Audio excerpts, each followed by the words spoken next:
Hiç Payg'ambarimiz alayhissalatu vassalamni sog'inganmisiz?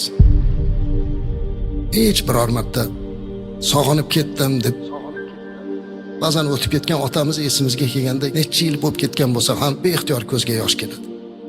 Onamizni eslaganda beixtiyor ko'zimizga yosh keladi. Ba'zan o'zimiz eslab yig'laymiz. Bir xotiralarni ko'rganda eslaymiz. Lekin ba'zan shu savolni o'zimga ham beraman, boshqa birodarlarga ham berib ko'raman. Hech Rasululloh sallallohu alayhi vasallamni sog'inib yig'lab olganmisiz? Agar o'shinday qilmagan bo'lsangiz, men bir gapni aytaman, omonat. Shu paytgacha kelgan 14 asr muqaddam burungi gapni aytmanki, buni eshitgandan keyin sog'inib yig'lamay iloji yo'q. Biz u zotni sog'inib yig'lamagan bo'lsak-da, u zot siz bilan bizni eslab yig'laganlar aslar.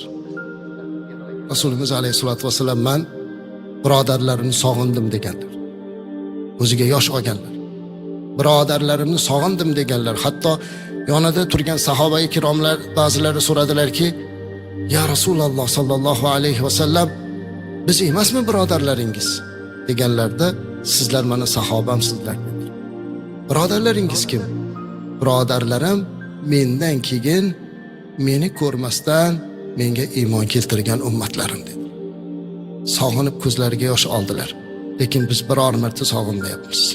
Ko'pchilikni ichida o'tirib eslaymiz, lekin yolg'iz uylarda mana shunday kunlarda kechqurun tahajjud o'qib, ko'zimizga yosh olib, biz har bir qadamimiz u zot bizga xotira bo'lib kelish kerak.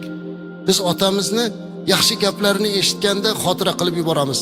Hatto shirin taomlarni qo'yganda xotira qilamiz. Onamizni xotira qilamiz. Bir-birimizni ko'rganda yoki bir rasm suratini ko'rib qolganda yoki hozir telefonda yozib olgan bo'lsa, yozilingan tasvirni ko'rganda xotira qilamiz.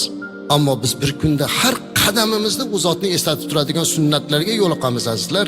Har qadamimizda bizni eslatadi. O'rnimizdan turib to kechqurun uyquga yotgunimizcha har bir qadamimizni ziyrak ko'z bilan, teran aql bilan ko'rsak, u zotning sunnatlari bizni eslatib turadi. Namozdan boshlab. Shunday ekan, biz ham u zotni sog'inishligimiz kerak azizlar. Sog'inish deganda nafaqatgina oddiygina ko'ziga yosh olib qo'yish, balki mana shu sog'inishligimizni hayotga tatbiq qilishligimiz lozim bo'ladi.